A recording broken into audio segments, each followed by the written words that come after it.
P जाते हो, गट गट गट गट कितनी पिला दो, हैं सोचते कुछ नहीं हो। चाय पीने से कौन सी इंद्रिय को सुख मिलता है? रसना इंद्रिय को, रसना को भी मिलता है। कितना मिलेगा रसना इंद्रिय को सुख? जब तक वह घूंट गले के नीचे नहीं उतरता तब तक रसना का टेस्ट आता है, चाय का टेस्ट आता है, वह भी एक सुख देने वाला टेस्ट होता है। फिर उसके बाद में पेट में पहुंच गई वो चाय,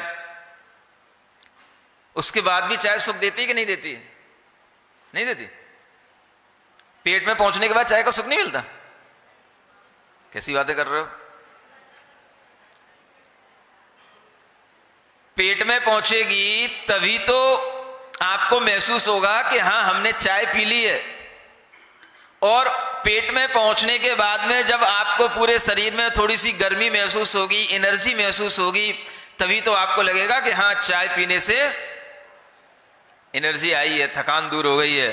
तभी तो वो ब्रेन में जाकर के वह संकेत देगी हाँ मिल गई है, निश्चिंत रहो, अब चक्कर नहीं आएगा, ब्रेन अच्छा काम करेगा। ये ब्रेन जो हमें संकेत देगा कब देगा? गले में जब चाय होगी तब, या पेट में होगी तब? कुछ सीखते तो हो ही नहीं, बस खाना पीना ठूसने का काम है। बस साइंस को समझने का तो कोई काम है ही नहीं। कौन सी चीज किस तरह की प्रोसेस से चल रही है, कैसे वो हमें संकेत दे रही है, कैसे हमें वो सुख दे रही है। महाराज खाते पीते समय नहीं मिलता इतना सोचने का, और खाने पीने के बाद में सोचने का कोई मतलब नहीं होता। अब खाते पीते समय कौन समझ रहा है कि हमें स्पर्शन इंद्रिय का सुख मिल रहा है कि रसना इंद्रिय का सुख मिल रहा है?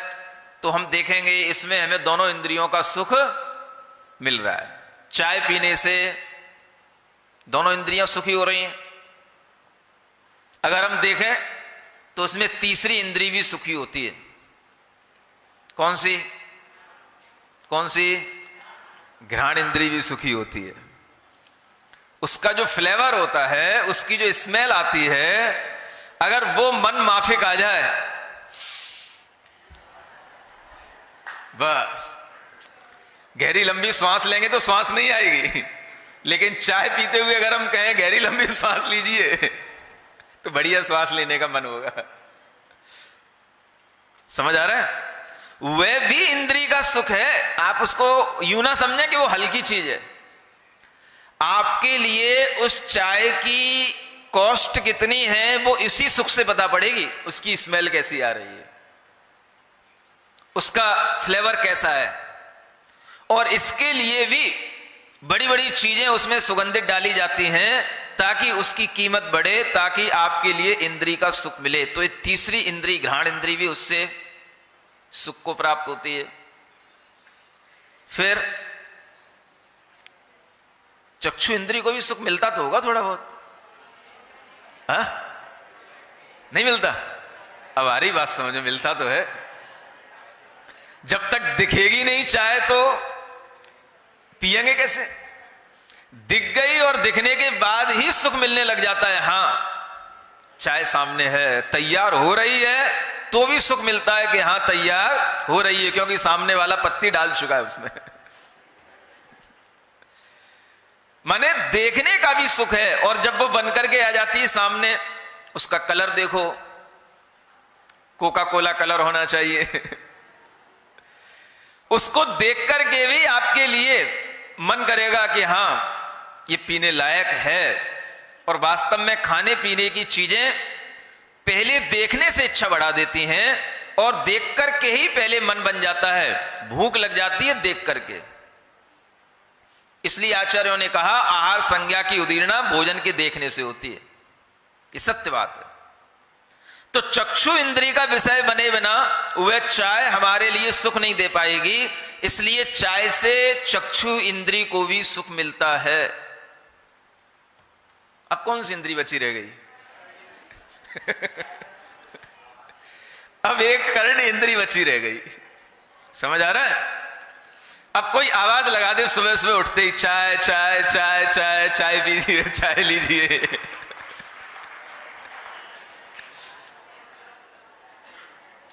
कितनी नींद में हो, सो भी रहा होगा तो उठ जाएगा। और वैसे कहेंगे भैया उठ जा उठ जा उठ जा, मंदिर चल, अभिषेक जाने का करने का टाइम हो गया है, स्वाध्याय करने का टाइम हो गया है, तो नहीं उठेगा। और चाय चाय चाय उसके कान में पड़ जाएगी तो उठ जाएगा।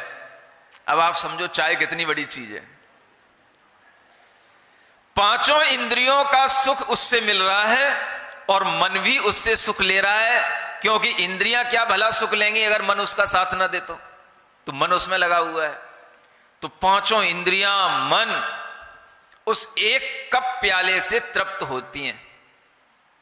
ऐसी जब हमारे भीतर एक मानसिकता बन जाती है, हमारी धारणा बन जाती है, तो फिर उपवास में भी वह सुख याद आता है।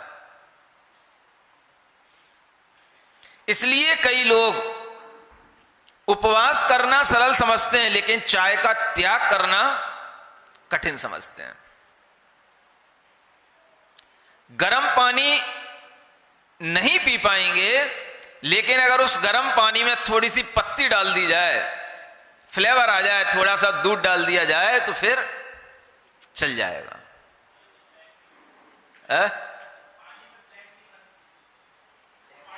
ब्लैक टी आने लगी, कई तरह की टी आती हैं, वो तो आपकी सुविधा के अनुसार बहुत सारी टी आती हैं। ग्रीन टी भी होती है, ब्लैक टी भी होती है, लेमन टी, हाँ हाँ, कोई भी तरह की टी हो, वो सब आपके इन्हीं पांचों इंद्रियों को संतुष्ट करने के लिए हैं। आपकी अगर आदत पड़ी है तो वह आदत अगर आपके लिए सुख देने वाली हो गई है कि इससे हमें सुख मिलता है, तो आप ये जान करके रखना, ये सुख कैसा है? इंद्रधनुष के सदृश है। अब इसको इंद्रधनुष के सदृश घटित करो। कैसे करोगे? चाय पी, चाय को देखा, चाय का नाम सुना, चाय का स्वाद लिया, चाय का पेट में स्पर्श हुआ, चाय की स्मेल ली। समझ आ रहा है? इतने सारे काम किए गए चाय के साथ में, लेकिन वह चाय के ये पांचों ही इंद्रियों के विषय उस एक घूंट को पीने के बाद में कितनी देर तक रुके, कितनी देर रहे? तो उतनी देर रहे जितनी देर तक इंद्रधनुष हमें दिखाई देता है। बस ये सुख उतनी देर का है। लेकिन अगर इस सुख के पीछे हमारी ये धारणा बन जाती है कि हां ये सुख है, तो वह छोड़ना मुश्किल हो जाता है। समझ आ रहा है? और वो धारणा जीवन पर्यंत भी बनी रह सकती है, बड़ी उम्र तक भी बनी रह सकती है। प्रशांत सागर जी महाराज के भाई बैठे हुए हैं यहां। इनके पिताजी थे, जब गोटे गांव में अपना चतुर्मास हुआ, उनको आदत थी एक चाय पीने की। पूछो उनसे, थी ना आदत, थी चाय पीने की। अब आदत ऐसी थी कि वो 80 वर्ष की उम्र में भी नहीं छूट रही थी। कई साधु आए, माताजियों के चतुर्मास हो गए, लेकिन उन्होंने चाय का त्याग नहीं कर पाए, चाय का त्याग नहीं हुआ। एक दिन दर्शन करने के लिए लाए, चातुर्मास के टाइम पर दर्शन कर लिए, और दर्शन करके जब जाने लगे तो इन्हीं ने आकर के कहा, महाराज कुछ नियम तो दिला दो। फिर एक ने कहा, महाराज नियम तो वो लेते ही नहीं है, कितने ही लोग आ गए चले गए, नियम के पीछे तो पड़ना ही नहीं महाराज। तो मैंने कहा ठीक है भाई, जब वो नियम लेते ही नहीं है तो हम क्यों नियम दिलाएं। लेकिन फिर भी आप एक बार उनसे पूछ तो लो, एक बार बात तो कर लो, बुला लाओ। जाते जाते उन्हें फिर बुला लाए और उनसे पूछ लिया, रात में कुछ खाते पीते हो? हाँ हाँ थोड़ा बहुत ले लेते हैं। चाय वाय पीते हो? हाँ हाँ वो भी पी लेते हैं। तब उनको बताया कि अब इस उम्र में अगर तुम चाय पीते रहोगे तो तुम्हारा कभी भी अच्छे से समाधि मरण नहीं हो सकेगा, क्योंकि ये चाय की आदत तुम्हें कभी भी अच्छे परिणाम उत्पन्न नहीं करने देगी, तुम्हारे समाधि मरण में बाधा डालेगी। अगर तुम चाहते हो कि हमारा जीवन अच्छे से निकला है तो हमारा मरण भी अच्छा हो, तो तुम एक पहले इस छोटी सी आदत का त्याग करो कि हम चाय नहीं पिएंगे। और अगर तुमसे वो नहीं बनता है तो एक काम करो, अभी इतना मन में विचार करो कि हम रात में चाय नहीं पिएंगे। तो वे उस बात पर राजी हो गए कि मैं रात में चाय नहीं पीऊंगा। यहां से उनकी शुरुआत हुई। इतना उन्होंने मन बना लिया रात में चाय नहीं पीऊंगा, और वो घर पर चले गए। बाद में फिर 2 दिन बाद आए, मैंने फिर पूछा तो क्या हाँ नहीं रात में चाय नहीं पीऊंगा, छोड़ दी उन्होंने। उसके बाद फिर उनके उस त्याग का सिलसिला ऐसा शुरू हुआ कि उनसे फिर जो भी त्याग के लिए कहा गया वो हामी भरते गए और हर त्याग करते गए। और उसके बाद वो त्याग करते करते 2 प्रतिमा के व्रत ले लिए उन्होंने उसी चतुर्मास में। ऐसा उनका त्याग का सिलसिला चला। मैं कहना चाहता हूं कि कुछ चीजें ऐसी होती हैं जो हमारे त्याग पर रोक लगाने वाली होती हैं। जैसे कि अगर कहा जाए, जैसे आपने बंध के प्रत्यय सुने ना, बंध अभी बताया था ना 8वें अध्याय में, मिथ्यात्व है, अनंतानुबंधी कसाय है ना, प्रमाद है, योग है, अविरतियां हैं, ये सब क्या है? बंध के कारण है। लेकिन इन बंधों में सबसे बड़ा बंध का कारण क्या है? जो पहला कारण है वो है मिथ्यात्व। अगर ये छूटता है तो फिर दुनिया की हर चीज छूट जाती है। इसी तरह से अगर कुछ आदतें हमारे जीवन में ऐसी होती हैं वो छूट जाएं, फिर हमें दुनिया की किसी चीज में कोई इंटरेस्ट नहीं रहेगा। और वो चीजें वही होती हैं जो सिर चढ़ के बोलती हैं। उपवास के दिन आपके सिर चढ़ के जो चीज बोले, देखो मैं आपको बता रहा हूं मनोवैज्ञानिक तरीका अपने दिमाग को समझने का, अपनी आदतों को समझने का। उपवास के दिन जो चीज आपके सिर चढ़ के बोले, क्योंकि इंद्रियों को तो आपने कुछ नहीं दिया, मन भूखा है। अब उस स्थिति में वो क्या चाह रहा है, कौन सी चीज आपके सिर चढ़ के दिमाग में आ रही है, समझ लेना वही हमारी कमजोरी है और उसको ही हमें जीतना है। मैं यूं नहीं कह रहा कि वो कमजोरी सबकी चाय की होगी। आपको कोई मिष्ठान याद आ जाए, आपको किसी भी तरह की कोई डिश उस दिन याद आ रही हो, समझ लेना मेरे परिणाम इससे सबसे ज्यादा जुड़े हुए हैं और ये मेरे लिए एक आदत बन चुकी है। अगर ये आदत मैंने नहीं छोड़ी तो ये आदत मेरे लिए नुकसानदेह हो जाएगी। उपवास के दिन जो आपको याद आए, कैसे हम अपने समय को निकालें, कैसे मनोरंजन करें, कैसे हम फिल्में देखें कि गाने सुने, आपके दिमाग में कुछ भी जो आए उपवास के दिन, आप समझ लेना वही आपका सबसे बड़ा एडिक्शन है। ये अपने परिणामों को आपको याद दिलाने के लिए और अपने परिणामों को समझने के लिए आपको एक फॉर्मूला बता रहा हूं। उपवास हो जाए कोई बात नहीं, लेकिन उसके बाद में याद रखना कि हमें इस चीज पर विजय प्राप्त करनी है जो उपवास के दिन हमको परेशान करती है। समझ आ रहा है? उसका नाम ही है विषय सुख। वह विषय का सुख आपको उपवास के दिन विशेष रूप से याद आएगा, क्योंकि उस दिन इंद्रियां उपासी हैं, शरीर उपासा है, मन उपासा है। और इस उपास के कारण से जो भीतर के हमारे भाव हैं वो बाहर निकल करके आएंगे। तो आपके दिमाग में आएगा कि मैं अपने इस उपवास को कैसे निकालूं। तो समझ लेना, अगर आपको उपवास के दिन चाय याद आए, कोल्ड ड्रिंक याद आए, किसी तरह के कोई गाने सुनने की इच्छा पड़ जाए, आप समझ लेना यही आपका एडिक्शन है और इससे ही आपको बचना है। समझ में आ रहा है कि नहीं आ रहा है? ये विज्ञान है बहुत बड़ा। भले ही आपने ये विज्ञान कभी ना सुना हो, ये पहली बार आपको विज्ञान बताया जा रहा है। और ये विज्ञान कभी किताबों से पढ़ करके नहीं बताता मैं, ये विज्ञान अपने चिंतन से, अपने अनुभव से मैं आपको बता रहा हूं, और ये विज्ञान आप अपने में अंदर महसूस कर लेना। ये कोई किताबों में लिखे हुए विज्ञान नहीं मिलेंगे। अगर विज्ञानों में विज्ञान जोड़ना हो तो मनोविज्ञान में किताब में एक विज्ञान और जोड़ देना। हाँ, उपवास का यह विज्ञान, उपवास के ऊपर भी बड़ी बड़ी किताबें लिखी गई हैं, उनमें भी नहीं मिलेगा। यह मनोविज्ञान उपवास का। उपवास के दिन आपको जिस तरह से अपना टाइम गुजारने का, माने वो धर्म ध्यान के साथ ना हो, उसके अलावा अन्य चीजें, 5 इंद्रिय के विषयों में से जिस इंद्रिय का विषय आपके ऊपर हावी हो रहा हो, आप सोचना मेरा उस इंद्रिय में ही ज्यादा आसक्ति है और वह इंद्रिय मेरे लिए एक आदत बन चुकी है विषय सुख के कारण की, और उस इंद्रिय पर अगर हमने नियंत्रण नहीं करेंगे तो यह इंद्रिय हमको आगे भी तपस्या करने में, उपवास करने में, साधना करने में बाधक बनेगी। और ये सब बाधाएं समाधि के समय पर इकट्ठी हो जाती हैं। अगर आपने एक बाधा को जीत लिया जो आपकी मूलभूत बाधा है, तो सब बाधाएं अपने आप अलग हो जाती हैं। एक कारण अपने मिथ्यात्व को हटा दिया तो आगे के अविरति ज्यादा हटाने में टाइम नहीं लगता है, सब हट जाएगा धीरे धीरे।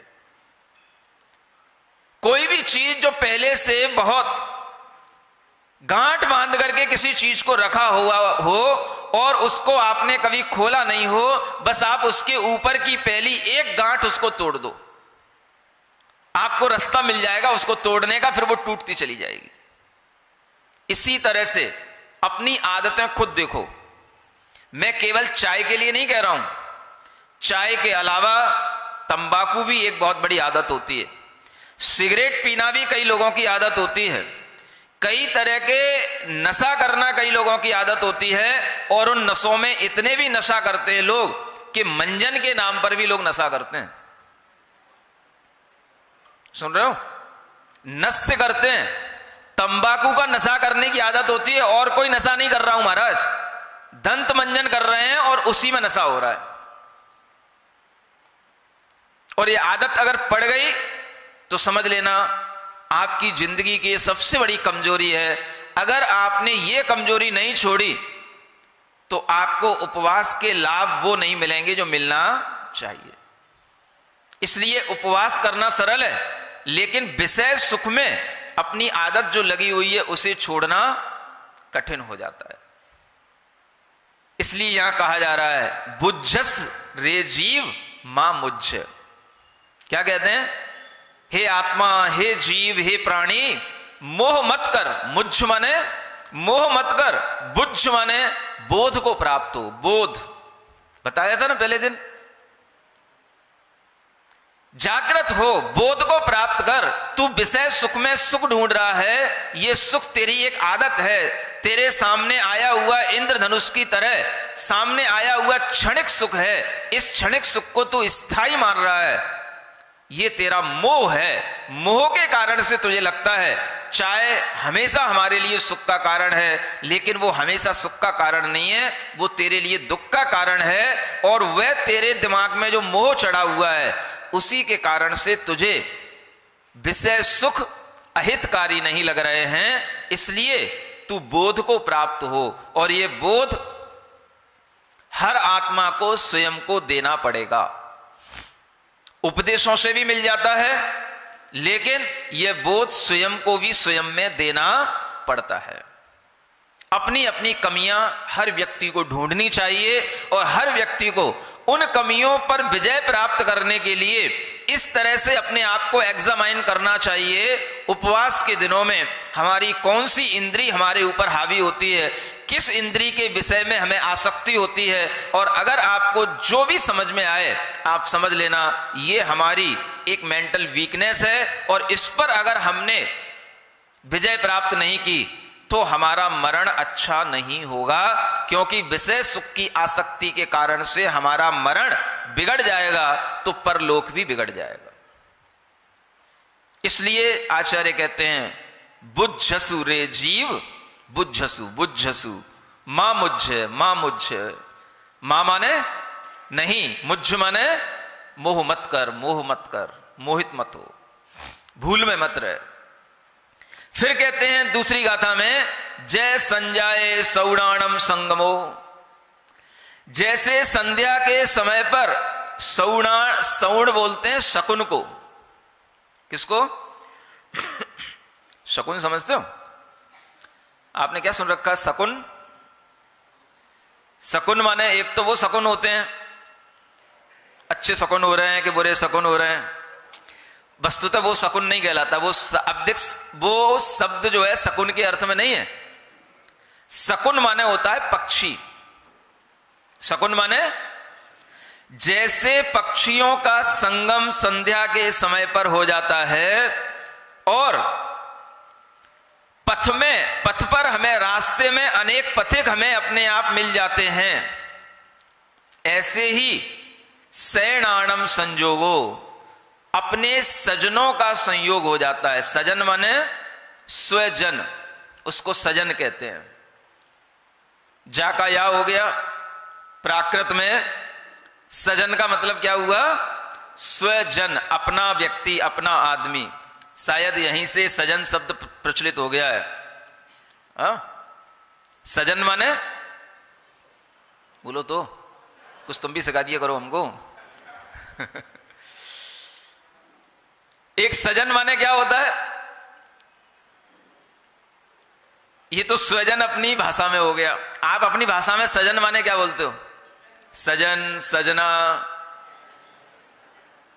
ये भी चलता है ना। सजनी सजना भी चलता है शायद, है?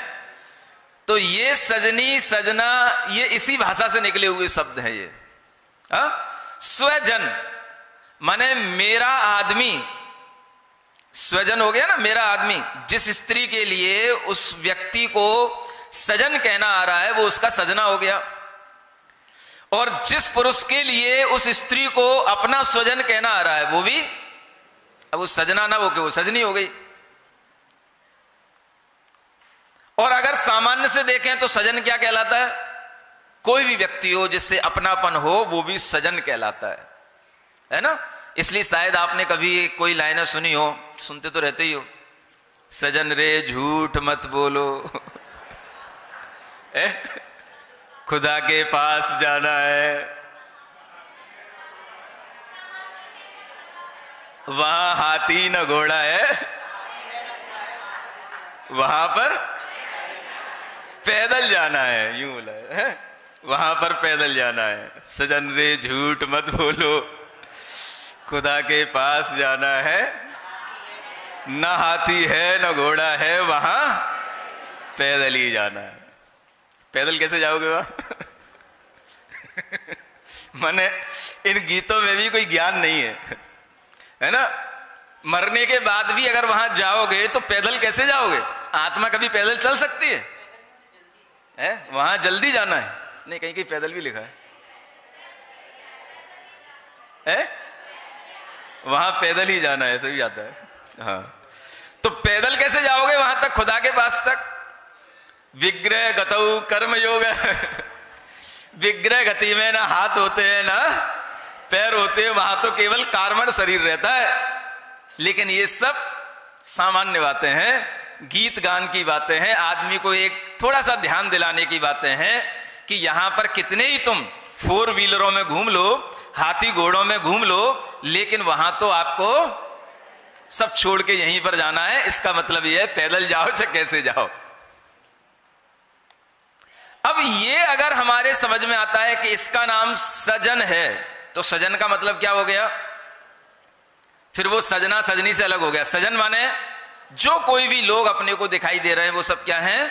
सजन है, अपने लोग हैं। इसलिए यहां संबोधित करते हुए कहा जा रहा है जो भी सजनों का संयोग हो जाता है ये सब भी कैसा है?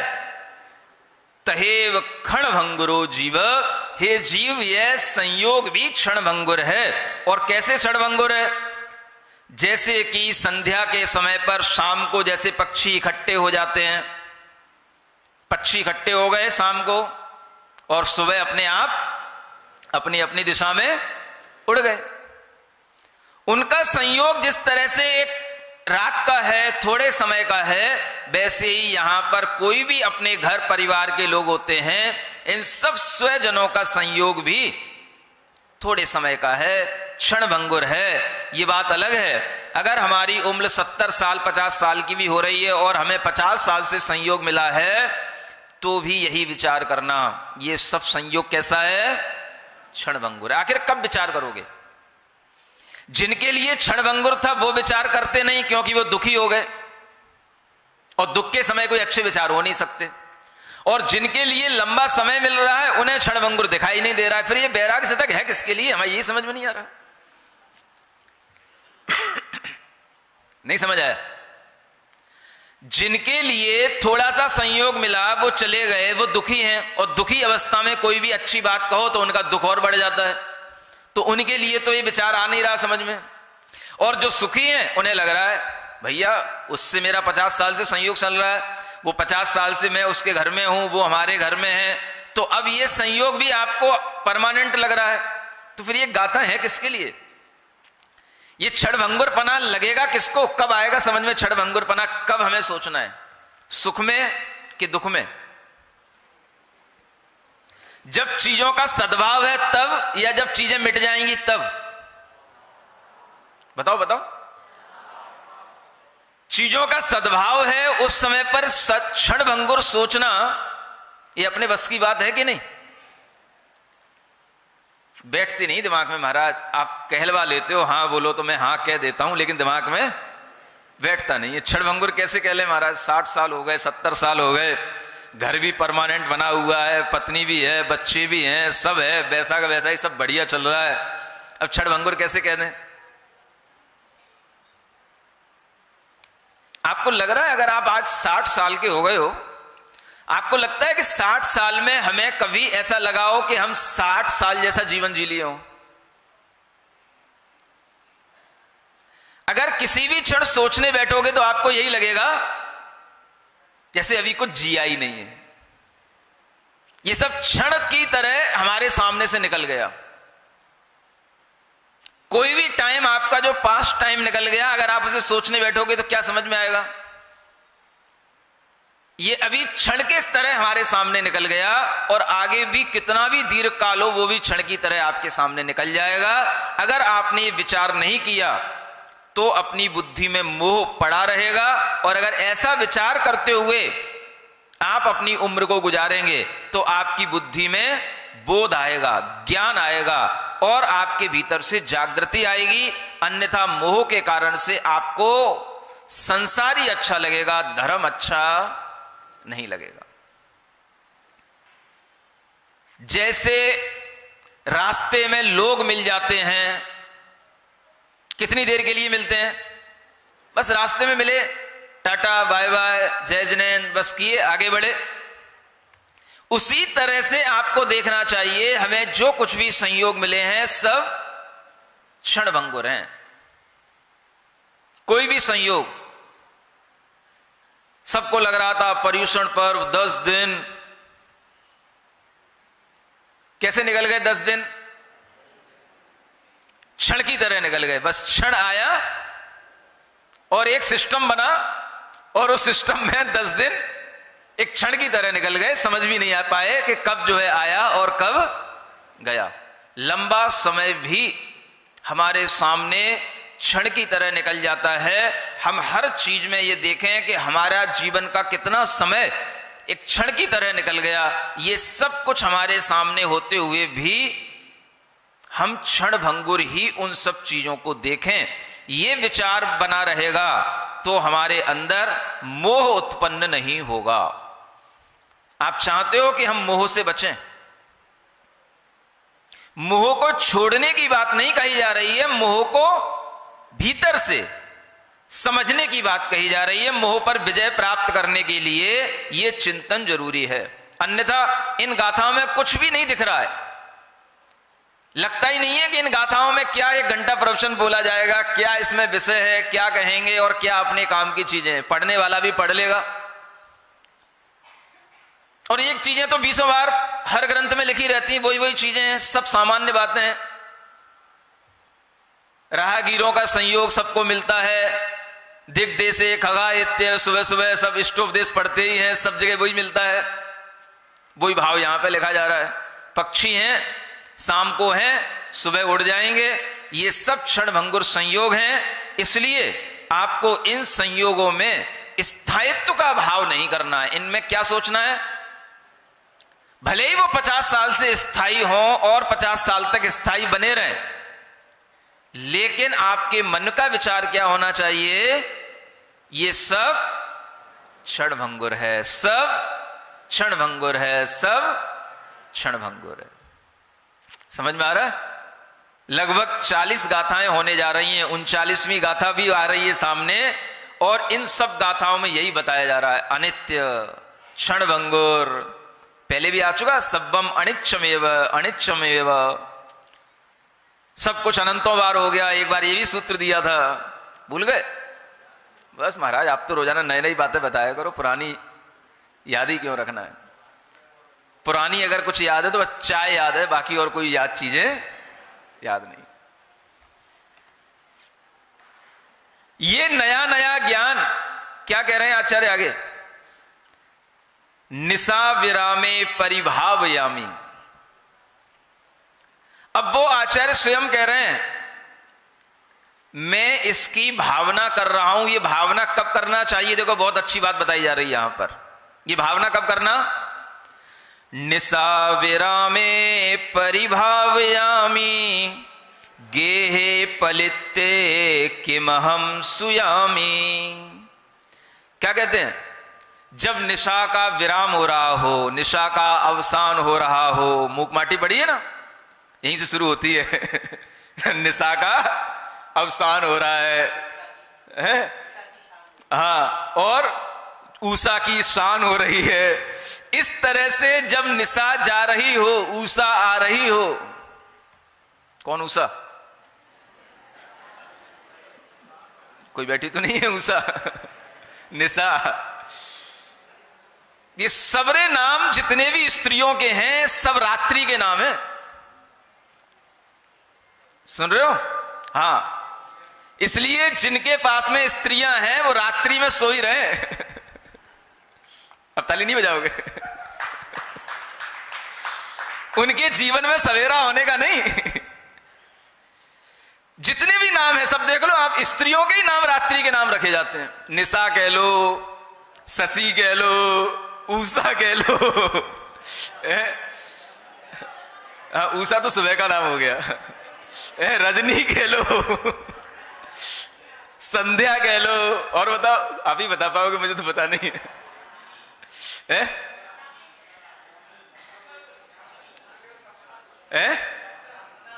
हाँ, सपना भी रात में ही आता है मतलब कि ये भावना कब करना? जब निशा का अवसान हो जाए, माने जब सुबह होने को हो, सबसे पहले उठते ही जैसे ही आंख खुले, उस समय पर क्या भावना करना। बहुत अच्छी बात कही जा रही है, गांठ बांध के रखना हो तो रख लेना, काम आएगी। गेहे पलित्ते किमहम सुयामी। ये जो हमारा घर है वो प्रज्वलित हो रहा है। पलित्ते माने जल रहा है, प्रज्वलित हो रहा है। कौन सा घर? सुबह उठ करके देखना हमारा घर जल रहा है। आप महाराज शुभ शुभ बातें बोलो, सुबह सुबह तो अच्छी अच्छी बातें बोली जाती हैं, अच्छा अच्छा विचार किया जाएगा। सुबह उठ करके घर जलता हुआ देखना, क्या कहना चाह रहे हैं यहां पर? इसका अभिप्राय दूसरा है। समझ आ रहा है? ये एक तरह से सूत्रात्मक बातें हैं। मेरा घर जल रहा है। कौन सा घर जल रहा है? ये जो शरीर है, ये जो हमारी आत्मा जिस कुटिया में बैठी है, ये कुटी जल रही है, ये शरीर जल रहा है, क्योंकि इसके जितने दिन निकल गए उतना ये जल चुका। एक रात और निकल गई और एक रात में ये और जल गया। सुबह उठते ही सबसे पहले विचार क्या लाना? हाय कुछ न कर सके, न पीर पर की हर सके, आज मेरी जिंदगी से एक दिन निकल गया, हाय मेरी जिंदगी से।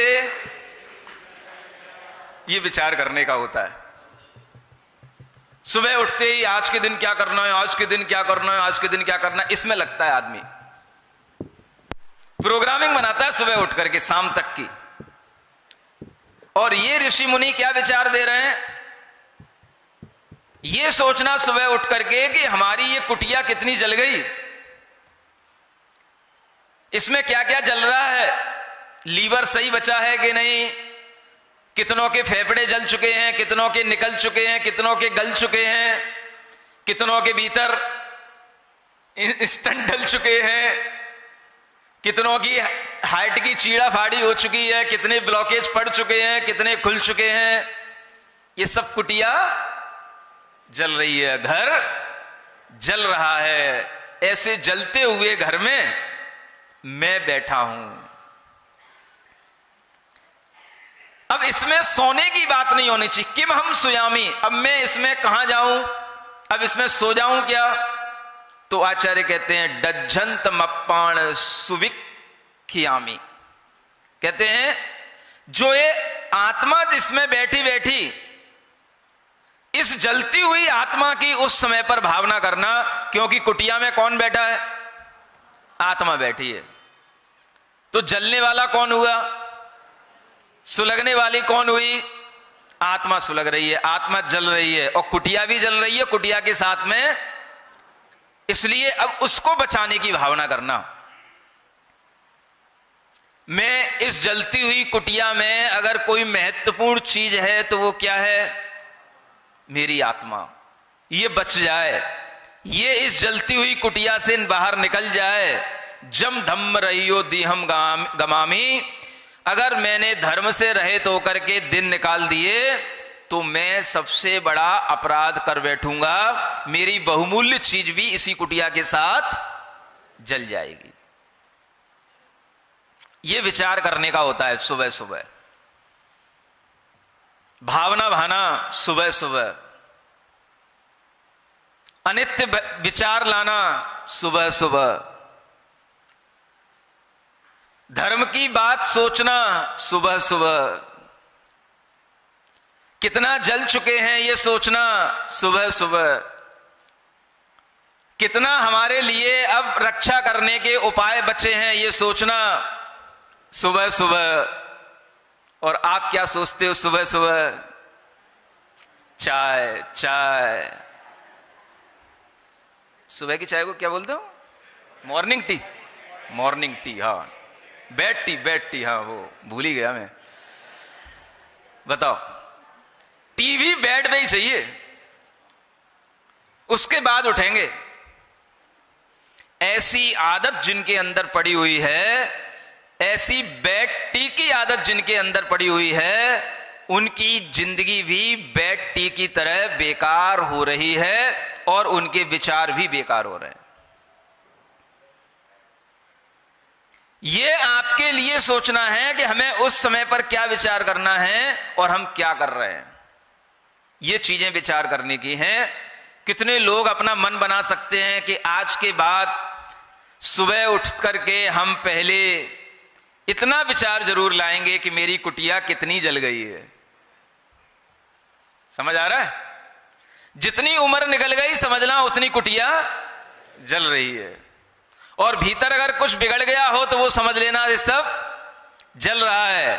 और जो बचा है तो उसमें हम अपनी आत्मा की, अपने परिणामों की कुछ रक्षा कर लें, यही हमारे लिए बचाव है। और ये अगर धर्म के बिना ये भी दिन निकल गया तो फिर एक दिन और कुटिया जल गई।